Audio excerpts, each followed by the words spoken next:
Hey guys, this week on the Betterhumanology podcast, we have Jordan Syatt, a 5-time world record powerlifter, who's going to be talking to us about strength training, general physical preparedness, and a lot more. Stick around. Faster than a speeding bullet. I ran until my muscles burned and my veins pumped battery acid. More powerful than a locomotive. An idea is like a virus, resilient, highly contagious. Able to leap tall buildings in a single bound.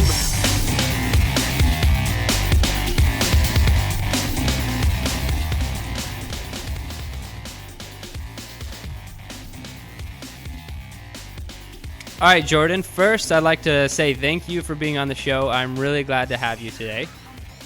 Yeah, absolutely. Thank you so much for having me, man. Yeah, no problem. I think that, what you're doing and your experience is something that could really benefit me, like in the conversation we're going to have, but, all my listeners and readers, I think they're going to get a lot out of it too. But before we dive into any of that stuff, let's just get to know you a little bit better. You tell us kind of your background, training history, and things like that. Yeah, sure. I'll make it as brief as I can. So, growing up, I was a competitive wrestler from when I was 8 years old. So I wrestled all the way from 5th grade through the end of high school. And then very quickly after that, I ended up getting into competitive powerlifting. And I competed under Louis Simmons. I trained under Louis Simmons at Westside Barbell, and I trained under Eric Cressy at Cressy Performance. And all the time I kept competing and training and lifting and reading. I've been competing in powerlifting for the better part of the past 5 years now. And recently just pulled 4 times my body weight deadlift. And that was really my main goal for the past 5 years. So that's been my major thing that I've been chasing, and I just did it. So things are going pretty good, and that's probably where my, everything stands in regard to my training history. And that's incredible. So 4 times body weight, that's insane. But I also read on your website that you're a 5-time world record powerlifter. Is that true? Yeah, so I've competed in both geared and raw powerlifting, and I've been fortunate enough to set records in both of those divisions. The raw division I've been competing in for the past 2.5 years exclusively. I stopped training geared, but I've been in both and done pretty well. That's incredible, man. And so, on that note, obviously you don't get to that level without probably having good coaches and also knowing what the hell you're doing. So that's where I want to start with exactly your take on, strength training and kind of the best methods probably to follow to gain a level of strength that you've reached. All right. Yeah, absolutely. Let's talk about it. So I know you said you trained under Louis, so is that, did you primarily follow Westside Barbell methods for a long time, or were you doing something else? So I was, I followed the Westside Barbell conjugate method exclusively for a long time. I started a little bit before I trained under Louis, and then I learned, what the actual Westside Barbell conjugate was when I trained with him and learned from him and got certified through him. And I continued to use it for probably about a full 2 years, maybe, give or take a little bit more or less. And I saw really good results with it. But when I started training raw, when I switched from geared to raw, and I continued to try and use it for a little bit, but I noticed a huge difference in the way my body was responding to the training. So I ended up switching things a little bit, and I stopped using Westside's conjugate method, the cliche Westside. I still use a conjugated periodization model, okay.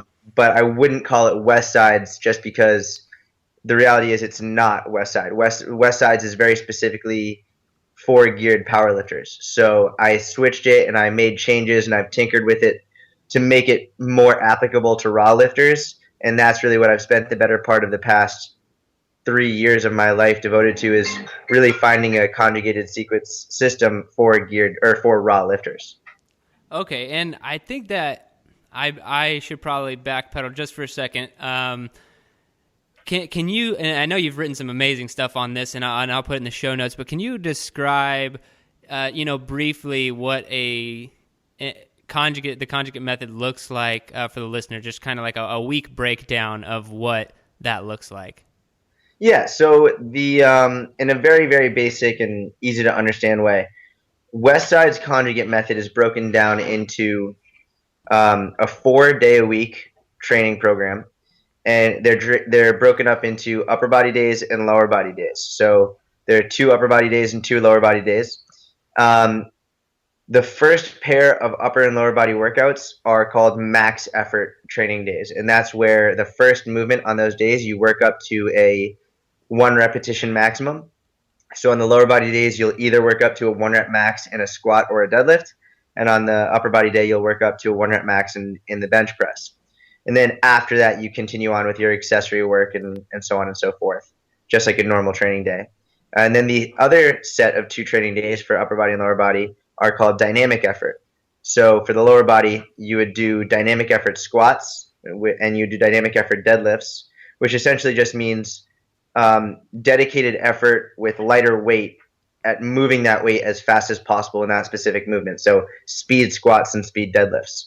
And then you have the same thing for the following day, which is a speed bench press day. And you do, more total sets, fewer repetitions to work on technique and speed on every single rep.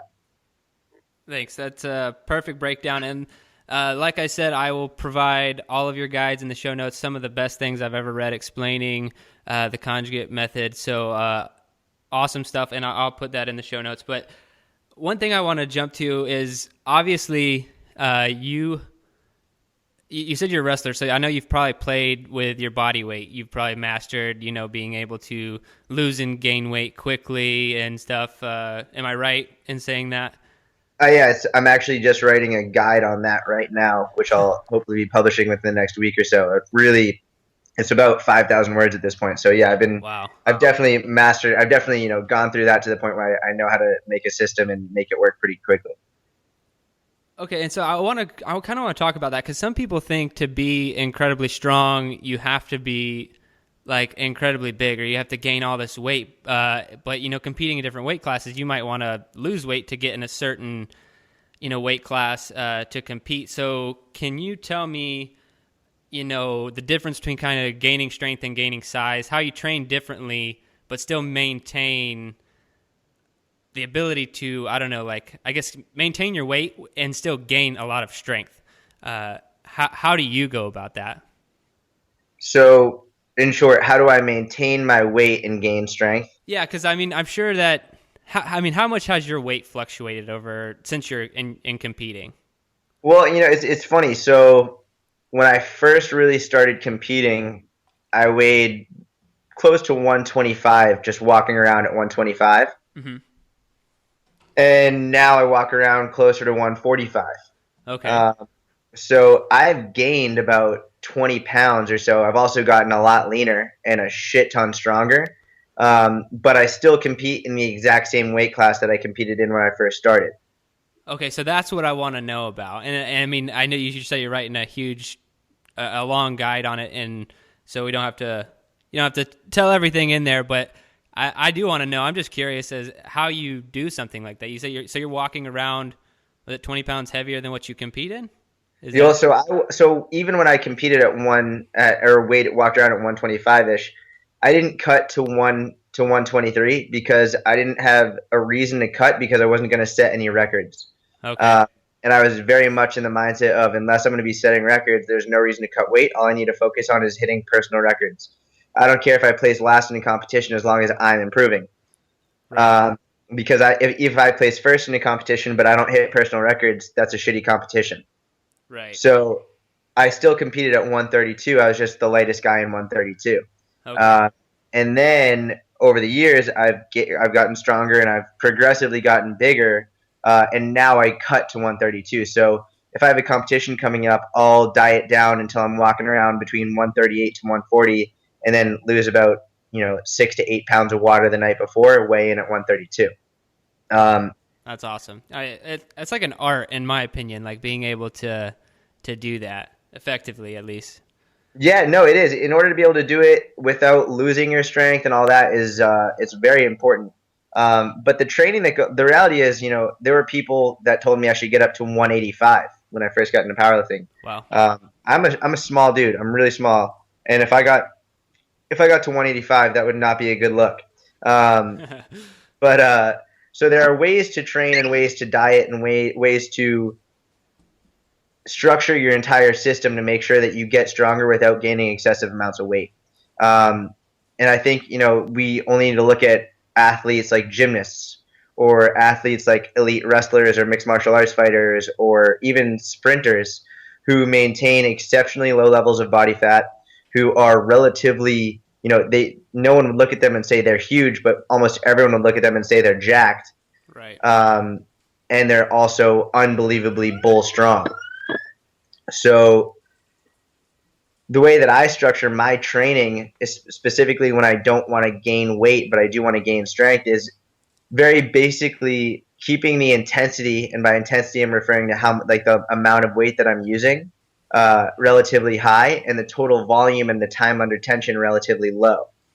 And there's a whole art to this. It's not something that you just pick up and do immediately or understand right off the bat, but you're going to get bigger by doing more volume, having more time under tension, and really making the muscles strain more like of a bodybuilding style. And you're really going to make yourself more neuromuscularly efficient and stronger by handling heavier loads through progressive overload, and challenging yourself to lift more weight in big compound movements.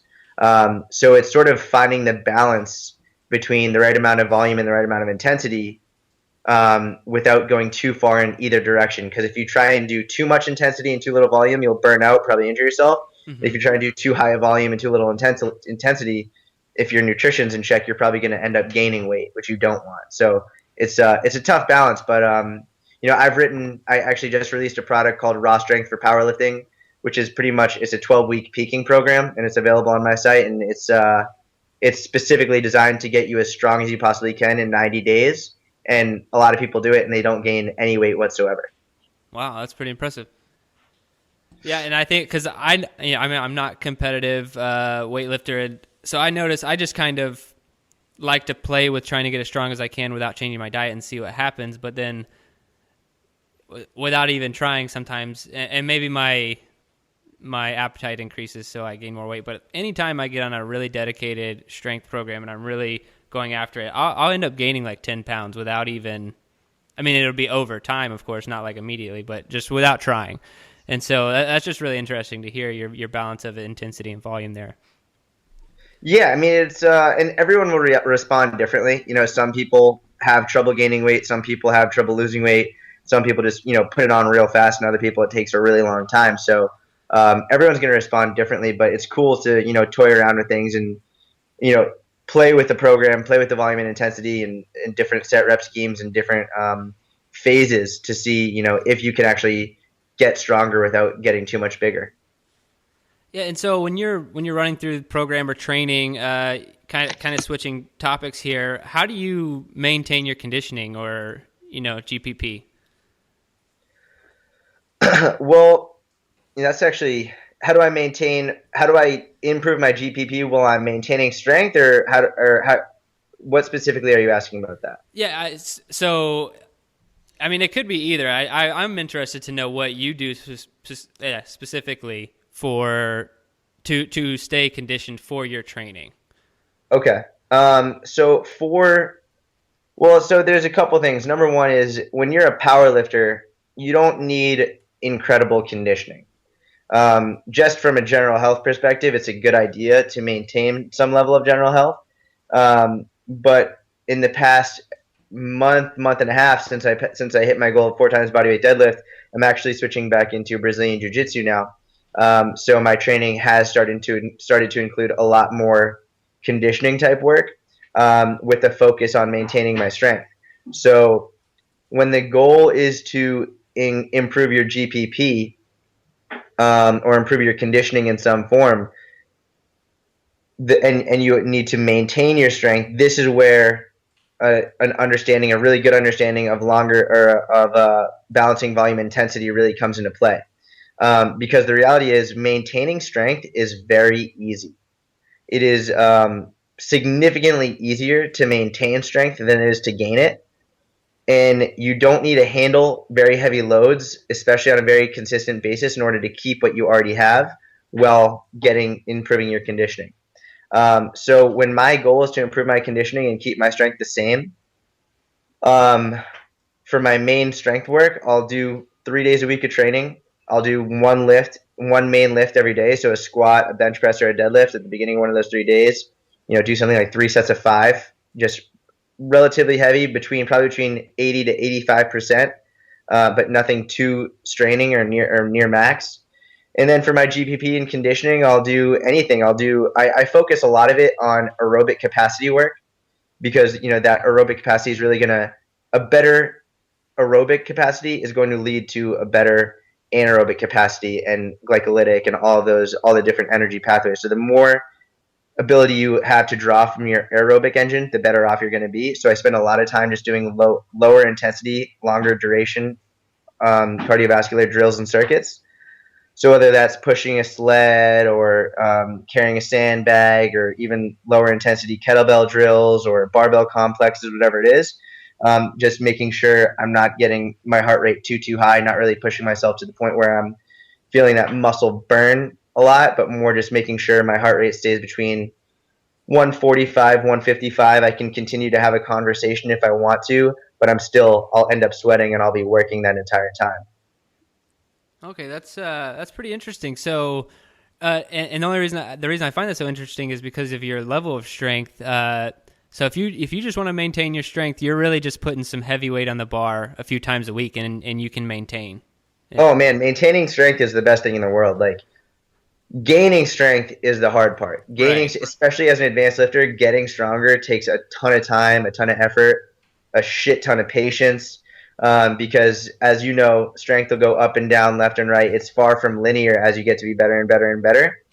Right. Maintaining strength is like, if there's a time where I just want to sort of relax, I know if I took 2 weeks away from lifting, my strength would be fine. Like, it wouldn't be an issue. And if you really just want to maintain, what I found is you can reduce your total volume by 1 to 2/3 of what you normally do. And as long as you keep intensity the same, your strength will not go down.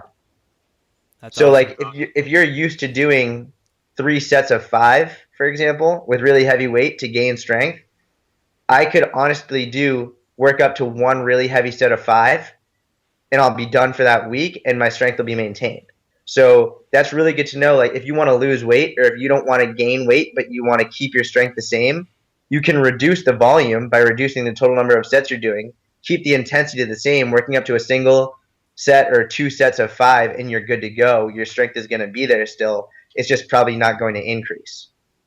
Okay, and I think that's good to know, from not only like the application of that information, but also mentally. If people can know that, like, yeah, if you gain a ton of strength, say you make a lot of progress and bust your ass in the gym and you get there, it's okay to, and deloading, a lot of programs have that built in. It can be good just on your central nervous system and your brain, but knowing that you're going to be able to maintain without having to put a ton of work in can probably help a lot of people mentally, knowing that it's okay, man, you're not going to lose your strength. Like, you can back off for a little bit. Exactly. Right. Like, if you're going on vacation, you're worried you're going to lose all your gains because you're not going to live for a week. It's like, no, calm down. Like, you're going to be totally fine. There's no reason to stress out about it. It's also really good if you're a coach, like for athletes or for whomever. If you have an athlete and they're in season, the last thing you want to be doing is giving them higher volume, high intensity training. You want to make sure they're keeping their strength, so keep the intensity high, but they shouldn't be doing a ton of work sets at all, especially if they're in season. So the best way I found to keep my athletes strong even when they're in season is just give them 1 or 2 heavy sets a week, and they're good, and they'll maintain their strength and their power throughout the season. That's awesome. And so, talking about training athletes and stuff, I want to hop into another question I have about training. So if someone comes to you, they really want to train, get stronger, they have good attitude, everything, there's nothing lacking there, but they're going to have to be training alone in their garage. What kind of method would you have them follow, or what would you have them do to maximize their strength and and be the best that they could be? Well, that's a good question. Let me ask you this. Do they have anything in their garage, or is it completely empty? No, yeah, they have a basic setup. So I provide a lot of tutorials and stuff on like how to build different contraptions here. But at a minimum, they're going to have, a barbell, some weight, a rack, and things like that. Okay, so just like basic strength training, like they're not training for anything, specific. It's just they just want to get stronger and look better. Yeah. So at that point, first, it's going to come down to individual preferences. I would say somewhere between 3 and 4 days a week is best from a strength training perspective. If you're a person who likes to do more conditioning-based stuff, keep it to 3 days a week of strength and add 2 to 3 days of conditioning. If you're more of just a strength junkie and you really love lifting heavy, 4 days a week of strength training and maybe 1 to 2 days tops of any conditioning work. And then following a program that's really, the most important thing I should say absolutely is just follow a program, whatever it is. I don't care if it's the conjugate method, 5-3-1, juggernaut, small off. I don't care what you follow. Just find a program and stick with it for a minimum of 12 to 16 weeks. Because one of the major issues that I see with pretty much everyone, even coaches, is they're disappointed or upset with their lack of progress. And when I say, well, what program have you been running? They'll say something like, oh, I started doing, 5-3-1 and I didn't see any results after 3 or 4 weeks. So then I changed it and now I'm doing this and still not happy with results. And the reality is, if you aren't following a program consistently, you're not going to see results. And you need to give it a chance for more than 1, 2, 3, 4, 6 weeks. You need to make it work for at least 12 before you can say whether or not it's really, really working. So just basic strength, squats, bench press, deadlift, overhead press, chin-ups, lunges. Follow any program that includes all of these things and make sure you just follow it. There's tons of programs out there. All of them are really good. Just stick with it for 12 weeks and then reassess before moving on to something else. Yeah, so you'd say that 12-week time period is probably the best way to know if you're getting the results that you should be getting. Yeah, absolutely. I mean, that's the way I structure my coaching programs is I'll do a minimum of 12 weeks because what'll happen is a lot of coaches do month to month and that's totally fine. And I eventually switched to month after working with someone for 12 weeks. But the reality is most people have never stuck with a program for 12 weeks. Right. Most people have never done one program as written for 12 weeks and they'll either for example, how many times have you heard someone say like, oh, I'm doing 5-3-1, but I modified it. Right. Or, yeah. I'm doing juggernaut, but I switched things around. It's like you're no longer doing the program. Right. You're not following the program. Don't say you're doing it. And then inevitably they're like, oh, well, I didn't really see the results that I expected. It's like, no shit, because this really smart person who's really strong wrote this program with specific intentions and you changed it. So 12 weeks of a seriously really sticking to it, A to Z, doing everything as written is something most people have never truly, truly done. So if they could do it for 12 weeks and retest their whatever measures they initially took, almost guaranteed they're going to see progress regardless of the program. Yeah, and I'm just grinning ear to ear hearing you say that because there so many people, I mean, even people I know who are relatively strong or fit or whatever, they still won't stick with a program. And I think it gets worse with some of the people I work with who are more advanced. And I don't know why that is always, but sometimes it's like they can be the hardest ones to work with because maybe knowing too much can play with their minds a little bit. But just happy to hear you say that because it's incredibly valuable but incredibly simple because people don't stick to programs. And if they did for a full 12 weeks and it almost doesn't matter the program, I say that with an asterisk, of course. But if you're following one of the more well-known programs for 12 weeks and you don't see results, I'm probably going to say that you did something wrong or you modified it in some way and not it was the program's fault. Right, exactly. And the reality is like you're 100% right. And whether maybe they didn't modify it, which honestly they probably did. But let's say for some reason this person didn't modify it. Were they eating properly? Did they actually eat sufficiently? Did they, say, okay, I'll do the program, but I'm also going to run every day for 10 miles? Did they, add a bunch of conditioning in when it wasn't written in? Like, there's so many other factors, and I've never seen anybody who is I've never seen someone truly follow a program for 12 weeks and not see progress ever. If you Right. follow a basic, well-written program, you will see progress in some form. And that's pretty much like the fact of the matter, like plain and simple. That's awesome, man. I really appreciate that answer, and I think that is hugely valuable for everyone out there, myself included. I try to stick to programs, but even I think programming and coaching for myself sometimes I can be my biggest enemy because I'm like, I want to change more frequently since I am in charge of what I'm doing. But yeah, I think that's incredible advice. I really appreciate that. So we'll hop into the quick fire questions of the show. I'll ask a couple quick questions, and you give me your best answers. Are you ready? Yeah, absolutely. All right, man. What's the hardest workout you've ever done? Okay, this is no brainer. When I went to Westside before I was accepted as an intern there, Louis called me out during my spring break, and he put me through 2 days of workouts to just more or less just test me and see how I was, see if I was going to be a good fit. And so the first day I go in, first thing we do, he's like, we're doing a max effort squat.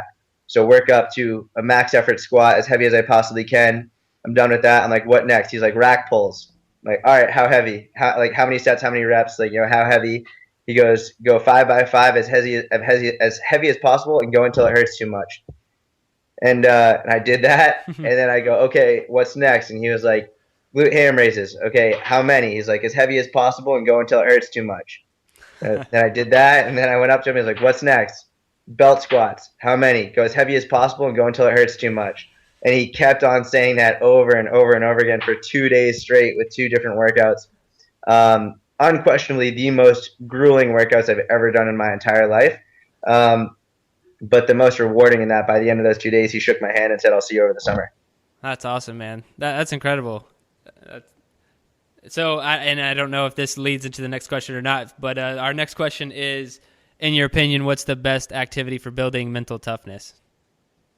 That's actually a good question, and it has nothing to do with training. I would say the best activity for building mental toughness is waking up early. Okay. Wake up early every day. Every day, get up and start working immediately. Do something like, I think getting out of bed is probably the toughest part of the day for most people. But the way I look at it is like, as soon as the alarm goes off, sheets are off and feet hit the floor and get going. And if you can do that every day, you're not only going to be more mentally strong, but you're going to be a lot more successful. I like that answer. That's really cool. So the last question of the quick fire questions, if you could only have one piece of equipment to train with for the rest of your life, what would it be and why? Well, as long as I could have a lot of plates with it too, I would Right. do barbell Okay. and weight plates. Awesome. All right, man. And the most important question of the show that everyone gets, 100% open-ended. What's your best advice for becoming a better human? Best advice for being a better human: always, always, always pay it forward, no matter what. If people are coming to you for help, if people are asking you for advice, or if people need something, never hesitate to help someone and to pay it forward, because odds are you probably got to where you are because someone paid it forward and helped you out too. And it's really important to keep that going and to keep lending hands and to keep giving advice and keep helping people when they need it. One, because you never know when you're going to need it, and two, that's how we make this world keep going and people keep getting better and keep getting more really good information out there. So if you really want to be better and do better, keep paying it forward. I love that answer, man. Thanks for that. All Absolutely. right. So what's the best place for people to learn more about you and what you're doing? Best spot is my website, is Syatt Fitness, SYATT fitness.com. And my newsletter is where all of the exclusive content is. So I provide a lot of free information on my articles archive. But my newsletter gets a lot of free information. They get a lot of exclusive information that you're not going to get just on the website. So if you want to connect with me personally and get the most out of Syatt Fitness and strength training and nutrition information, just head on over to the site and sign up for the newsletter. Yeah, and I'll be sure to put that in the show notes. Everyone, I highly recommend that you check out his website. He has some really awesome stuff. I already mentioned some of the guides, and sign up for his newsletter. Really good stuff he has. All right, man, that's all I have unless you have anything else. No, thank you so much for having me, man. This is a pleasure. Yeah, thanks for being on the show, man. Hey guys, thanks for listening to the Better Humanology podcast. If you want to know about any of the resources we talked about, head on over to betterhumanology.com and check out the podcast show notes. Likewise, we have betterhumanology.com/toolbox, where you can find every resource that we've ever talked about on the podcast. So go check it out. Until next time, here's to becoming a better human.